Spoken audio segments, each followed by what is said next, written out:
Hello. Thanks for being here with us. I just want to give you and anybody who watches this later a sense of where we are in terms of fundraising, um, and uh,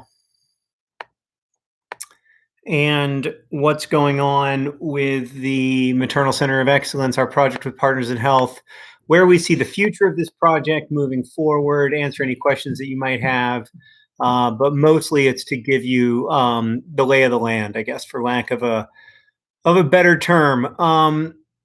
I've got to bring up the right emails to make sure that I've got all of this right, because I don't want to mess up fundraising stuff.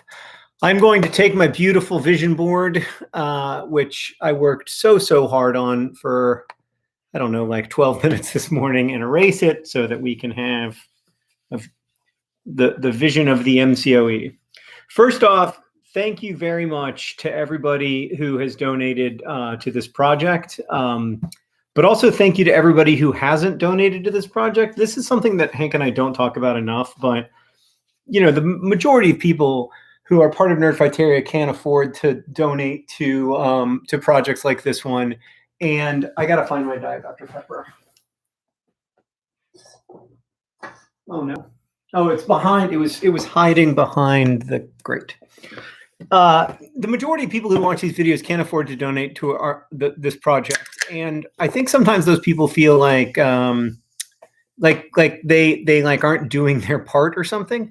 But here's the thing: in order for any of this to work, we have to have a community that's tight knit and productive and makes cool stuff, and that's interactive in comments, and that has a life in other places like Discord and Twitter and subreddits and whatever. And without all of those people participating in that ecosystem in all kinds of ways and helping Nerdfighteria come closer together, we don't have an opportunity to do any of this. So let's remember that and be really, really grateful, not just to the people who donate, but to everyone.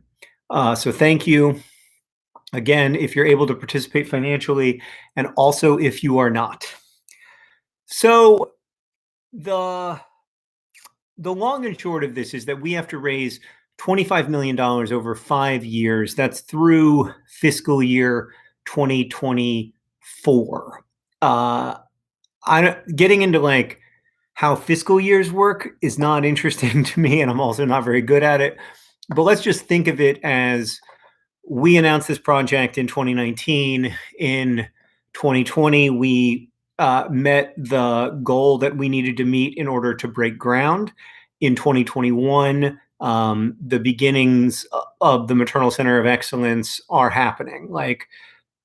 The ground is going to be broken later this week, and we're going to celebrate the groundbreaking a week from Thursday or Friday, whatever day April 29th is. I'm pretty bad at days.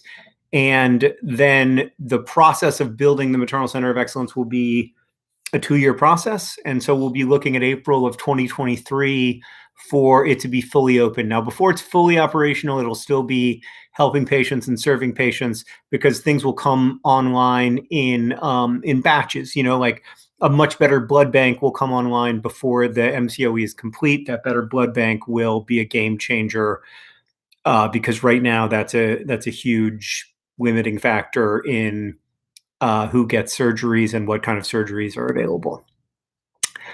So, but our commitment is to support the building of the MCOE, and then also support the funding of it through its first 2 full years of operationality, let's say.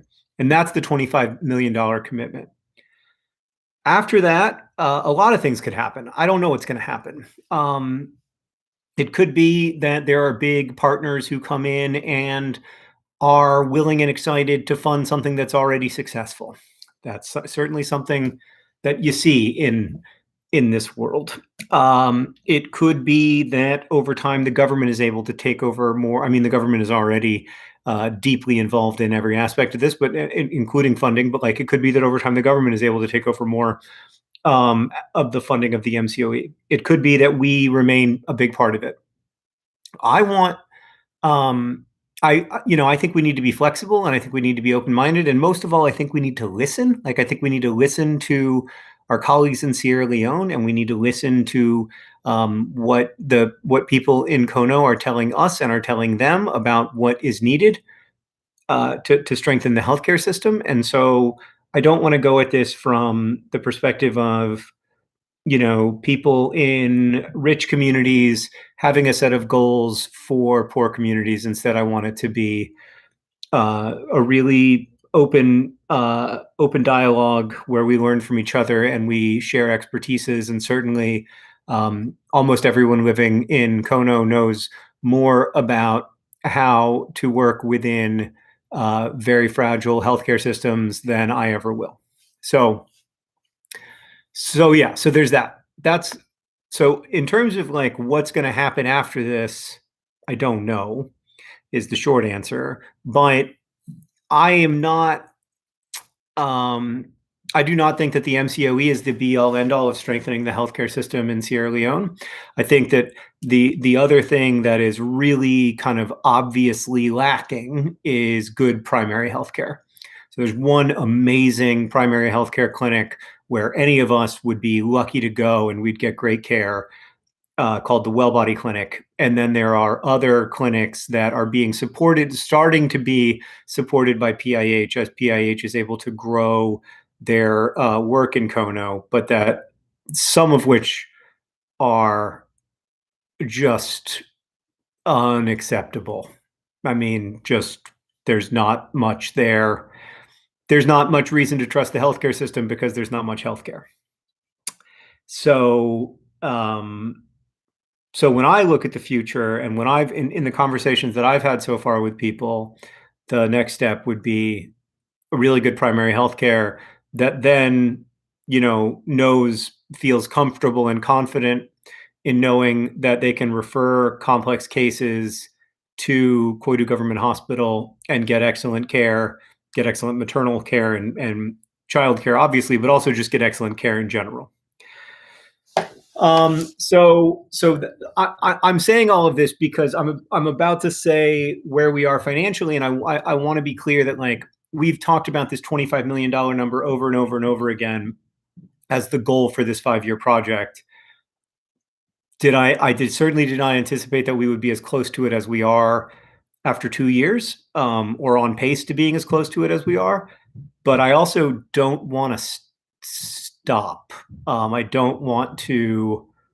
I don't want to feel like, oh, we did it and celebrate and not keep going, because there's a long way to go in terms of strengthening the healthcare system in Sierra Leone. And I think if we can make the case in the poorest country in the world with the worst healthcare outcomes for mothers and children, that relatively inexpensively you can strengthen the healthcare system in a large district that has 600,000 people, then you're also making the case that this level of care is unacceptable anywhere in the world. And there are lots of other places that could hopefully use this model. So all that's just background, for to kind of help you understand where we are, why it's exciting, and also why it's still not enough. So that's a little bit of background. Now I will talk to you about numbers.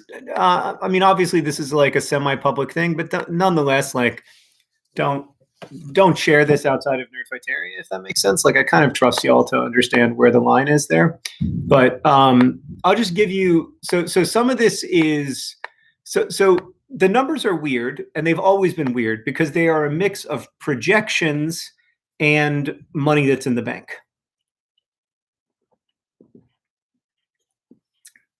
Oh, that's good. Okay. So we'll start with money that is like okay, so we'll start with money that's in the bank or completely committed. So that's John and Hank have committed $6.5 million over the next over this 5-year period. And then our businesses, we'll just call that business, need to chip in $3.5 million. So the Awesome Socks Club, the DFTBA, when it's profitable, Life's Library, touring, when we were doing touring. A big source of this money, a significant source of this money actually, is going to be people clicking round up when they make a purchase at DFTBA. You can round up $1 and send that dollar directly to Partners in Health. That's been surprisingly successful. And then the Awesome Sock Club has been surprisingly successful. So we feel, and one way or another, we will get to these numbers. Like if we have to like tour through 2023 and 2024, I mean, hopefully that will be a possibility and we will do it. But like, I don't really anticipate that. I anticipate being able to get to these numbers. So that's the first 10 of the 25. And then we have money that has come in from PIH. So we'll call this PIH money because it's all already in the bank or like hardcore promised. And that's currently about 5,350,000. I don't anticipate this number going up by a lot, to be frank with you. It may go up some as some foundations that have expressed interest are able to reach out. The big funders behind this, some of them are private, but I will name a couple of them. The biggest is or one of the biggest is the Roald Dahl Story Company, who owns Roald Dahl's books, James and the Giant Peach, all those books. They made a $1 million donation to this project, which is huge. But there's also been two individual philanthropists who made gifts of over $1 million, and there's PIH Engage, which is like PIH's college fundraising group / activist group / awareness group that does really, really good work, and not just in terms of fundraising. And they've raised nearly $100,000, but they're going to get over $100,000. Okay, then there's one-time gifts. So these are gifts like under $2,000. So we'll call this Nerdfighteria one-time gifts. These are gifts that are under $200,000 that are not monthly gifts. So they aren't ongoing, which obviously is like not ideal from a, funding an ongoing cost, but it's really, really generous. And a lot of people can't afford to give monthly. A lot of people like have inconsistent income streams and so don't give monthly. And so they just sort of give when they can. And that money has already added up to a lot of money. And this is also money that is already in the bank. And right now it's $527,000. And that's actuals to date. Incredible. We actually raised more in fiscal year 2021, which I think is like June 1st, 2020 to June 1st, 2021. So like it hasn't ended yet. We've raised more in 2020 and 2021 than we raised in 2019 and 2020, which is incredible because, as you may have noticed, there was a large global event happening. So those are, and a lot of those donations are $10, $14, $62. Like it's incredible how many thousands of people have chipped in, $50 or $20 or whatever to get us to that $527,000 number. So let's just then let's just break this off into, this is money that's like already in the bank that there's zero doubt about, and that's about $15,877,000, which is a lot. It's more money than we've ever raised doing anything else. Okay, but then we have the monthly donors, the two other really big baskets here, which over time I think will become probably the biggest baskets, are the matching fund. That's people who can donate over $2,000 a year, or at least over $2,000 once, and monthly donors. So with monthly donors, we're looking at about uh, so we're looking at about seven right now. We're looking at about $780,000 a year with that, and with the matching fund, we're looking at about well, right now we've brought in like a lot to the matching fund recently. Um, so the hope is that we'll have $780,000 a year, but I think it's actually going to be more than that. So we'll get to that in a minute. But like, so basically, with the matching fund, so far in the bank is over $2 million, because a lot of people have made 3 annual payments. They've made all 3 of their first annual payments, and a lot of the monthly donors are only like a few months in to their monthly donating. Um, but the current like average out of what that's going to be if this stays the same at $780,000 and the matching fund stays about where we think it's going to stay over the next 3 years. That's going to be, I'm going to actually not have what this is monthly. I'm just going to have what it is total. The way that we're budgeting it now is that the monthly donors will come in around 3.301 million and the matching donors will come in around 4.5 million. Now, obviously, we need more monthly donors to get those matching donors. But if we count these one-time donations as matchable, whatever it gets up, we can. I'm confident. I'd rather have more money in the matching fund than less money, is what I'm saying. So when you add all of this together, this is what we think we will come in, assuming that the monthly donations stay at their current level. This is what we think will come into matching, assuming that stays at its current level. And then and you can think of this one-time gift money also being matched, maybe that continuing to come in. But even if we don't assume more one-time gifts and we just think of the matching fund and the monthly donations, that together is nearly $8 million, which means that we are nearing $24 million. So right now, the way that PIH is calculating it is we're at about $23,707,000. Like I said, a lot of that, some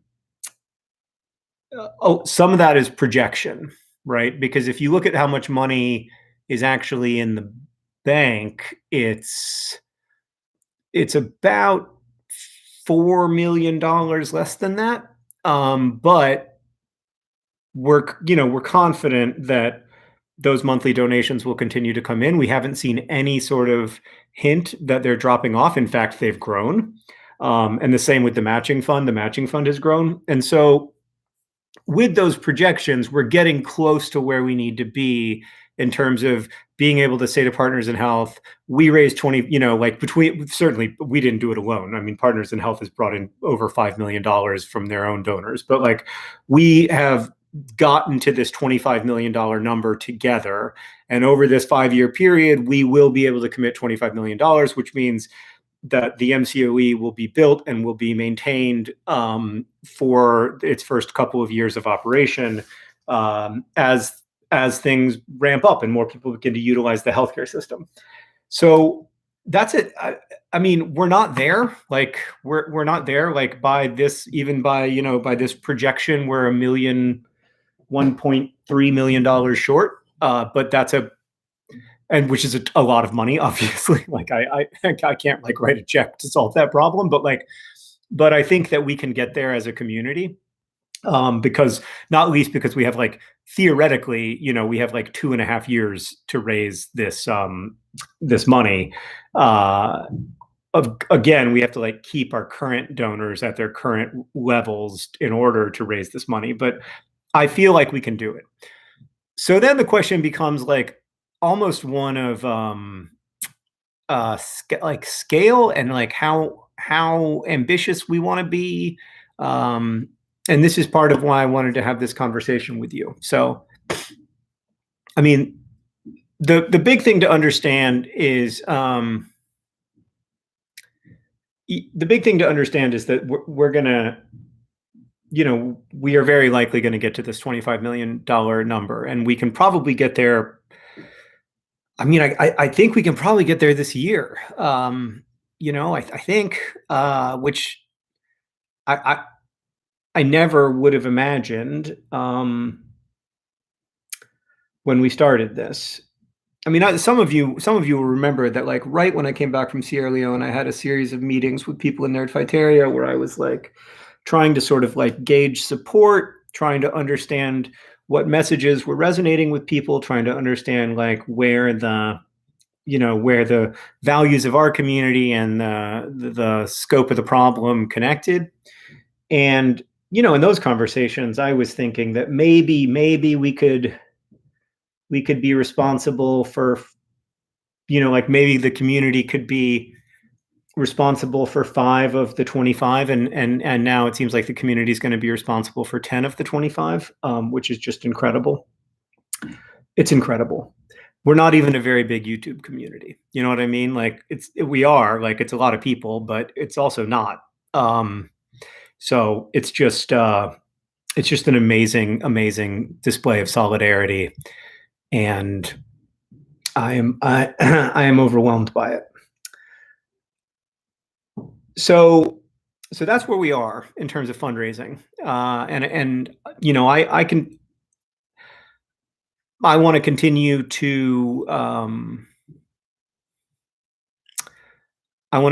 to push this, and I want to hit that $25 million number. But then I also want to think about what's next, because uh, it doesn't end there. And so we're gonna, we'll have some conversations with PIH about that, and try to be as transparent with y'all as we can be about what they're thinking and what people in Kono are thinking and what the Ministry of Health is thinking in terms of its priorities. Because, I know for the Ministry of Health, free universal access to primary healthcare is a priority. There's also the complex. I mean, of course, there's the complexity of COVID in this. We don't know what the future of the pandemic looks like. Right now, it looks like the disease burden of COVID is shifting to poor countries, which sucks. It's the worst possible thing that could happen, and the thing that a lot of us have been worried about this whole time. And we don't know what that means for Sierra Leone. We don't know what that means for global healthcare funding.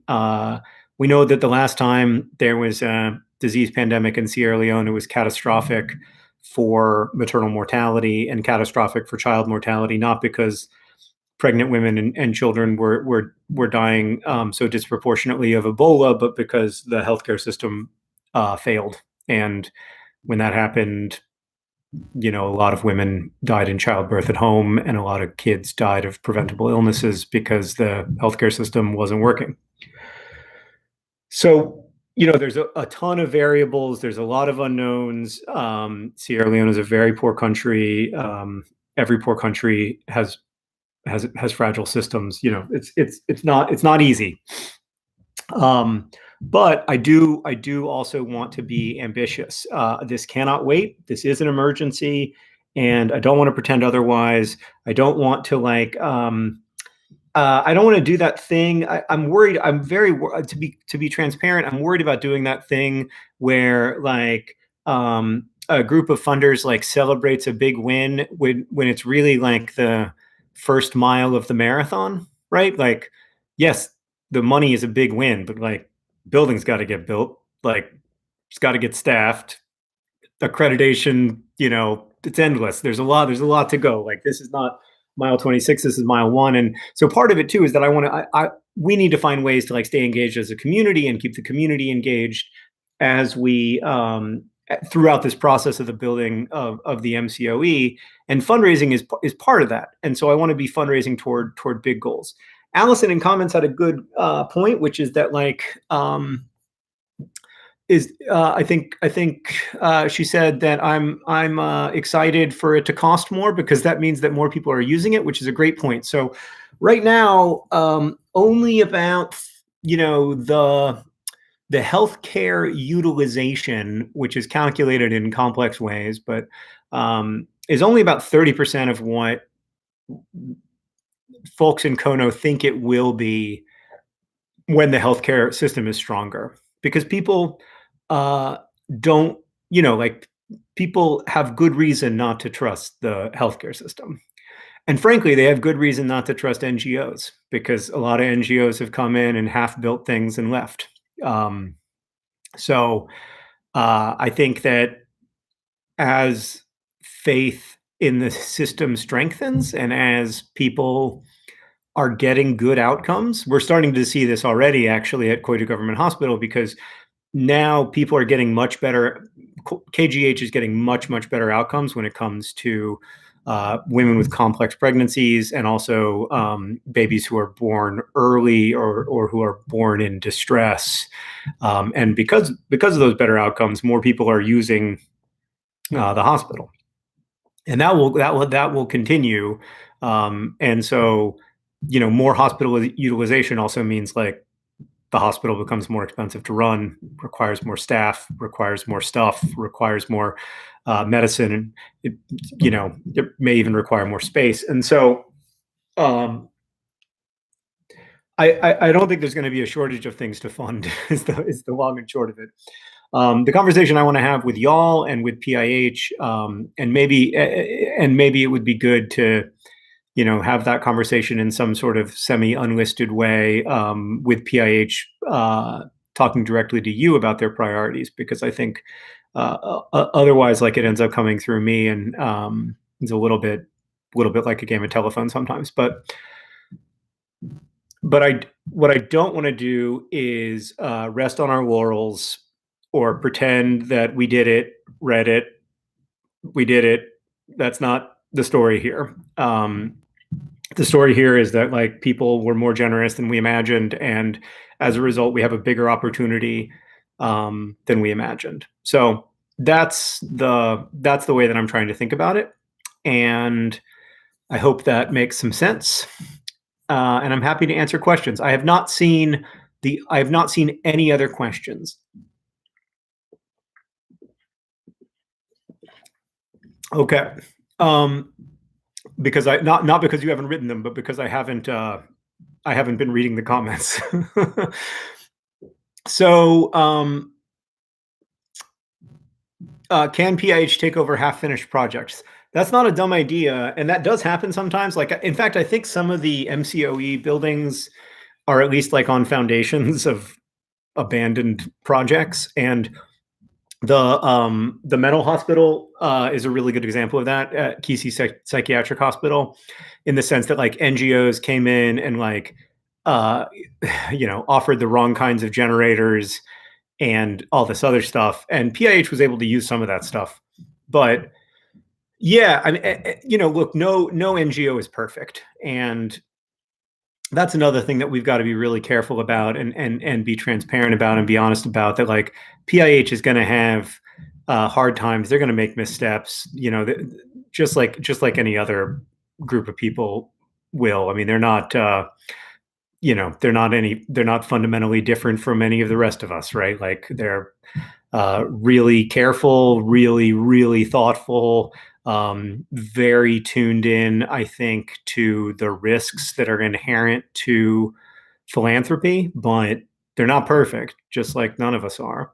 And so, I think that's something too that we're going to have to, like, watch out for, and try to be good partners through whatever those experiences look like. Like I said, there's just a ton of unknowns anytime you're doing a huge multi-year project, and I definitely am kept up at night sometimes by thinking about those unknowns, and you don't want to reinforce unjust power structures. You don't, this is complicated work, and one of the reasons we work with Partners in Health is that they treat it as complicated work, and they treat it as nuanced, and they understand that it's not easy. Okay, so I'm going to read some questions here. What causes NGOs to abandon projects? Usually, it's that people like to spend money on a building, but they don't like to spend money on maintenance. And also, like, frankly, like, it gets complicated. It gets like, building a building is extremely straightforward, and running a school is very hard. Like, if you've ever talked to a principal of a school, running a school is hard. It's incredibly, you know, so that's a lot of it. And then a lot of it is honestly is that there's this really bad habit in the world of NGOs of short-term programming. Like, this is a 2-year grant to do this, or this is a 5-year grant to do this, or this is often a 1-year grant to do this, and then the year is over, and you know then the interests of the funders move in other directions. Like, funders, like, deep down are not that different from Twitter. Like, Twitter has a different area of, like, I don't want to generalize about Twitter, but like, like people's focus shifts from this thing to that thing to this thing to that thing, and there are so many injustices and there are so many problems in the world that it's easy to just kind of go from thing to thing to thing. And I think sometimes that happens. And frankly, I think sometimes, like, it gets really hard, and that's why it was important to us to make this a sort of long-term, open-ended commitment, to not even say the length of the term, except to say that it's open-ended. Obviously, this project is 5 years long, but we understand that, like, on June 30th, 2024, we're not all going to wake up in a world where the Maternal Center of Excellence needs no outside support. So our expectation is going to be that this is an open-ended commitment, as much as we can for as long as we can. What are some of your plans to keep fundraising strong over time? Well, I mean, this project is only as strong as Nerdfighteria, and that's something that Hank and I talk about all the time. That, like, the community is at the center of everything that we're able to do, and we can't, like, the Awesome Socks Club is a great example of this, actually. Like, TikTok sold a ton of Awesome Socks subscriptions for sure, and it was a huge success. And thank God Hank is on TikTok and talking to America's TikTokers about maternal mortality. But Vlogbrothers sold more Awesome Socks subscriptions, despite getting 1% of the views of all the TikToks we either made or bought ads on. So I think that said, like, I think there's two answers to that question. One is a strong community is a strong everything else, and for me, for at least in my opinion, the community has been stronger by a lot of metrics in the last year or two than it has been at any time in the last, like, 10 years for me. So that is part of, I think, why have we really been doing this for 10 years? We sure have. More than that. So I think that's part of it. And then number two is, I think we do, both Hank and me, need to think about talking about this. How do we communicate about this effectively off YouTube? Because YouTube is not the only place where people go, and it's not going to be the only place where people go in 5 years, certainly. And so how do we get the good news? How do we, one, make the world aware that 1 in 20 women in Sierra Leone die in pregnancy or childbirth, and that this is completely unacceptable and that we don't have to accept it? And how do we, two, get out the message that there is a solution and you want to be part of the solution? So I think that has to get off of YouTube. It needs to stay on YouTube, but it also has to be in places other than YouTube. So I think both those things for me, but I'm also interested in what your ideas are. And I also, like, I don't know if in 5 years, like, what YouTube will look like or whatever. Emma says, how do you think making Sierra Leone an example of how this can work will change attitudes toward countries that have been perceived as hopeless? I think this is so important. I think it's exactly that.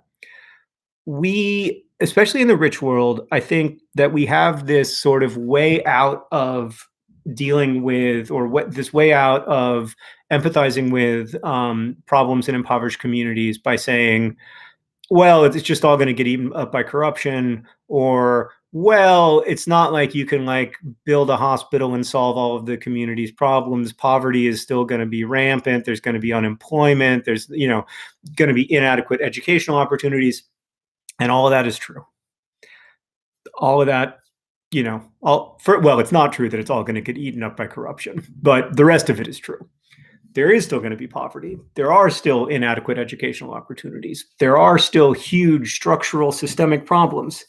using the fact that there are huge structural systemic problems to justify not giving a shit about those huge structural systemic problems, to me, is just the height of this weird sort of cynical nihilism that passes for wisdom right now. there there is nothing wise about nihilism. There is nothing wise about being like, well, nothing helps. They're all corrupt anyway.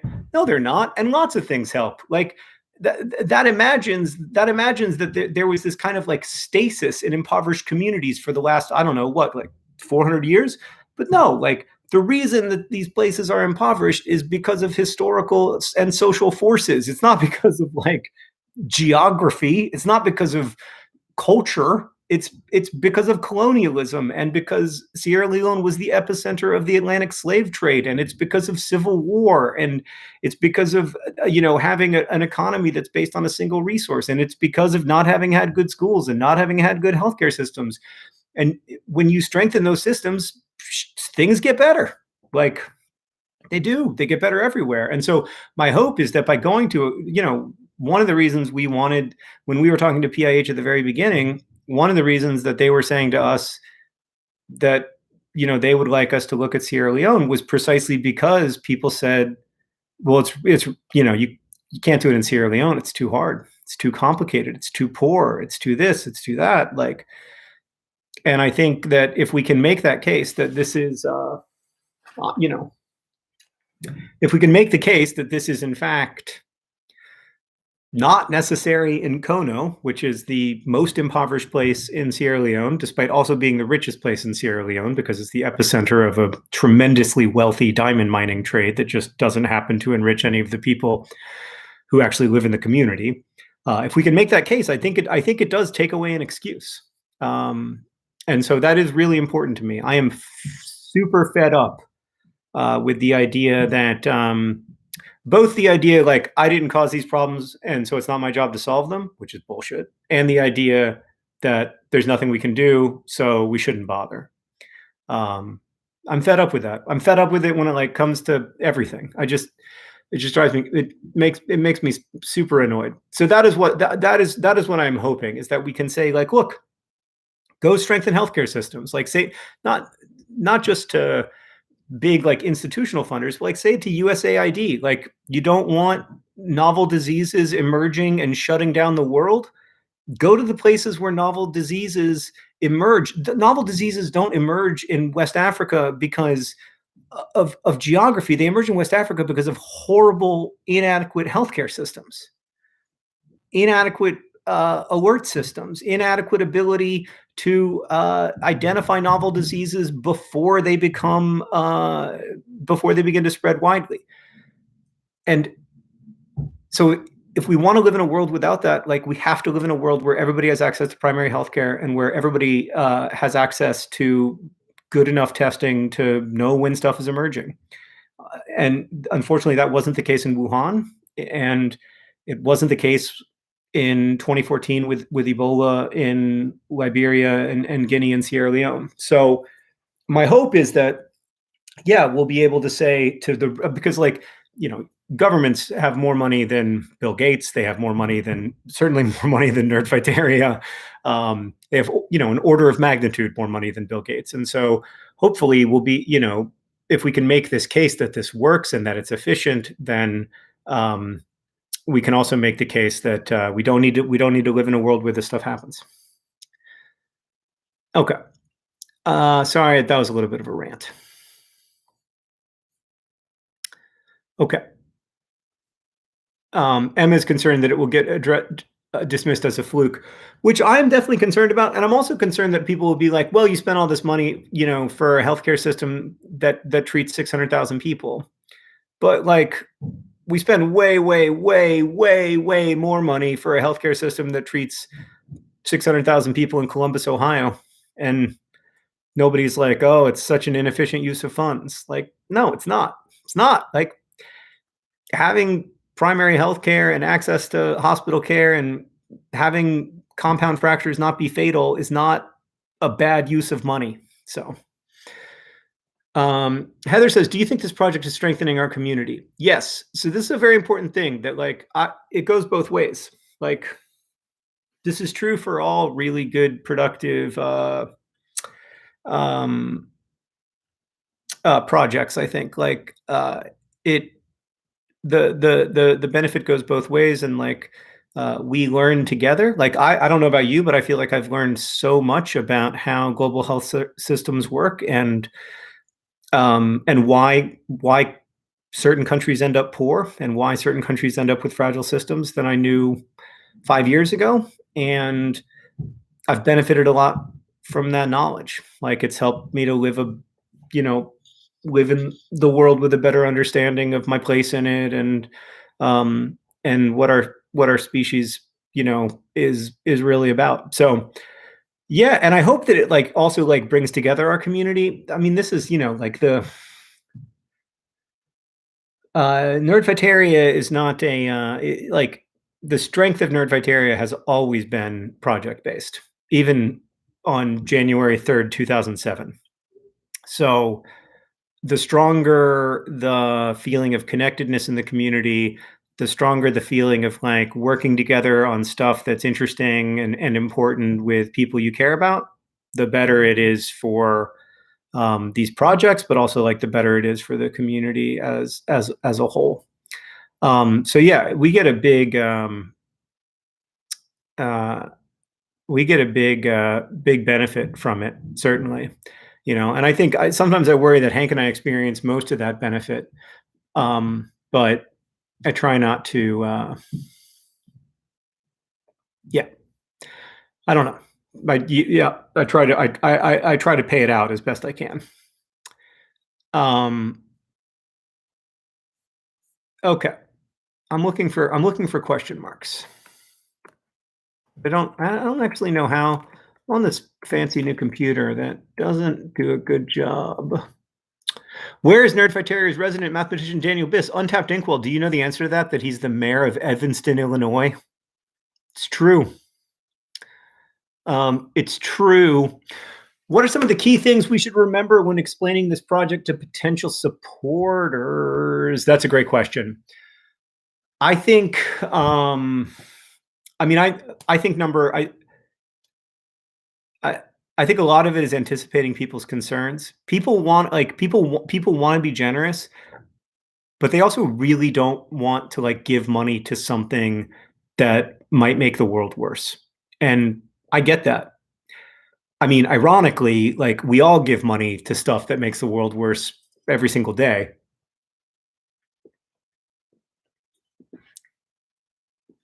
like delicious Diet Dr. Pepper. But people really don't like their charity to feel like it's making the world worse.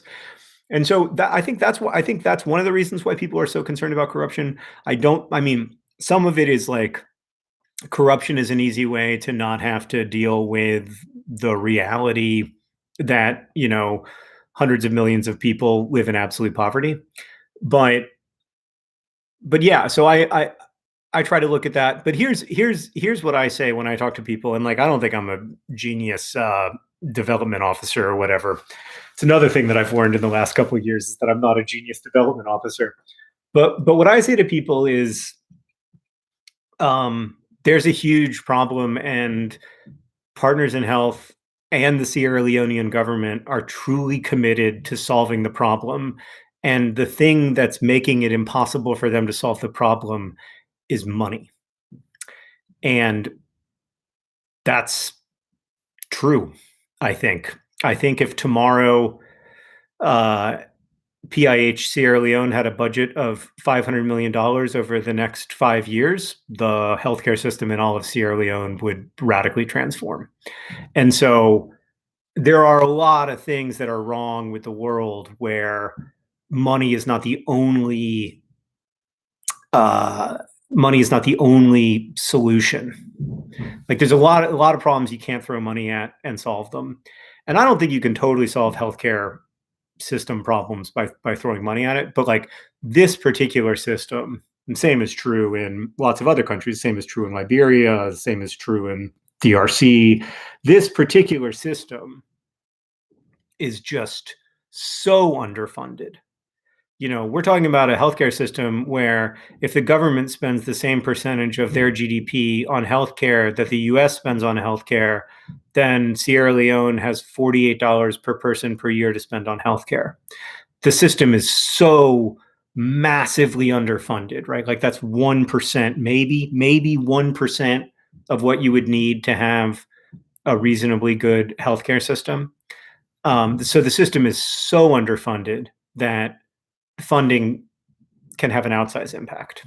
That's the argument I make anyway. Um, okay. So I think Emma asked if I have any recommendations for books. I do.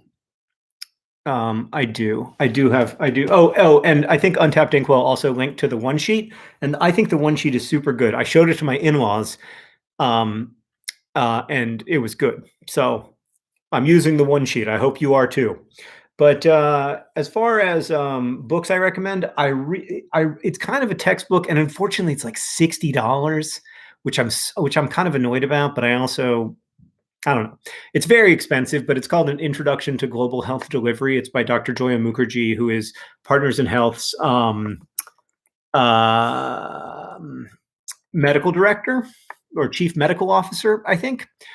And she is extremely knowledgeable about this stuff and has worked all over the world. And An Introduction to Global Health Delivery is an amazing book that very clearly lays out how we got to now, historically. Like, how did we get to a world where, I mean, for decades in the 70s and 80s, these newly independent post-colonial nations in many cases only had like $5 or $10 per person per year to spend on healthcare, which gutted post-colonial healthcare systems. So how did we get there? And how did we get to the big successes we've had in global health? Especially now, I think you can argue whether this is a success when 20 or 30 million people died needlessly. But now we have many more people with HIV getting treatment and being able to live a full and long life. Tens of millions more than we did 25 years ago, or 30 years ago, I guess.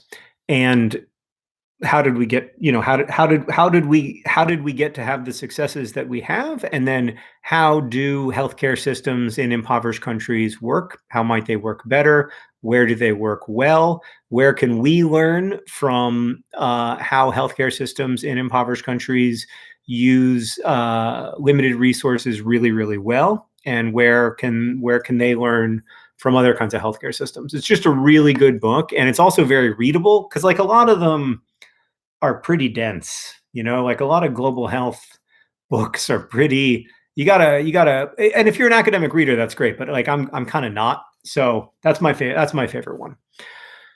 Okay.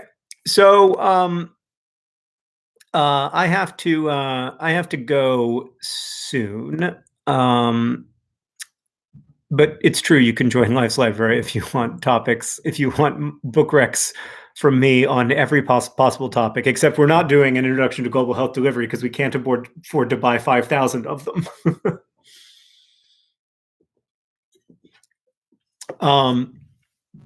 If you want your global health books dense, oh boy, there's a lot of them. You can dive right in. I actually really like Paul Farmer. I mean, if you're interested in the history of Sierra Leone and the history of Sierra Leonean healthcare, Paul Farmer's new book, who's the head of Partners in Health, I think it's called Fever, Feuds, and Diamonds, is very good. It's very long, but it's very readable. And I mean, it's upsetting and frustrating at times, disheartening, but really a beautiful book. So I'd recommend that as well. Okay. So I guess that's just, I wanted to give you all a sense of where we are fundraising wise, which is that we are, closing in on between money that's in the bank and money that's projected to come into the bank at current rates of donation. we're closing in on $24 million, which means we're $1 million away from our ultimate goal. Um, when we get to that ultimate goal, and I should say, somebody said earlier, and I think it's a really good point. Like, you need to celebrate successes, and you need to celebrate things that are worth celebrating. If you don't pause, in my experience anyway, if you don't pause to like enjoy those things and be proud of what you've accomplished, uh, it's easy to only just focus on the negative and focus on the places where you come up short and focus on my many failures and all that stuff. So I am really, really excited to celebrate this with you and with people in at PIH and people in Sierra Leone on April 29th. I'm just so excited about that, precisely because it's a moment to pause and look back on the last 2.5 years and, frankly, marvel at the fact that we've done this, that we, you know, a thing that may not have happened is going to happen and is going to be really transformative um, in its community. And I am really excited to celebrate that. And I don't want to not celebrate it. I don't want to like roll through it and just be like, what's next? What's next? What's next? West Wing style. But what's next? I do want to stay focused on what we can do. And if we can do more as a community, I want us to do more. I want to be able in 10 years to look at Koidu Government Hospital and be proud of the role that Nerdfighteria has played in strengthening that hospital. But I also want to be able to look at surrounding clinics and be proud of the role that we've played in strengthening those clinics. I want to be able to look at the whole healthcare system in Kono in 10 years and say, wow, that is a healthcare system that I would be happy for my kids or my family to have access to. And it is a healthcare system that can be a model for other communities that are impoverished around the world, and proof that we don't have to accept the level of suffering, unjust suffering. I think it's really important to say, like, we don't have to accept the level of unjust suffering and unjust disease burden that we see in the world today. So I'm really, really, really grateful to all of you for your support. Like I said at the beginning, whether you donate or not, obviously thank you to everybody who donates, but also thank you to everybody who doesn't donate, because the strength of the community is the strength of this project, and you are a part of the strength of this community. And we are really, really grateful for that. So thank you. Thanks for being here. And I'll do another one of these probably after the live stream. So probably next month at some point. Next month's going to be a little weird because the Anthropocene Reviewed book is coming out, but I mean, don't tell them, but this is more important. So, so we'll find time to keep talking about it and keep learning together. And I really, really appreciate y'all being here with us. And thanks. Okay, DFTBA.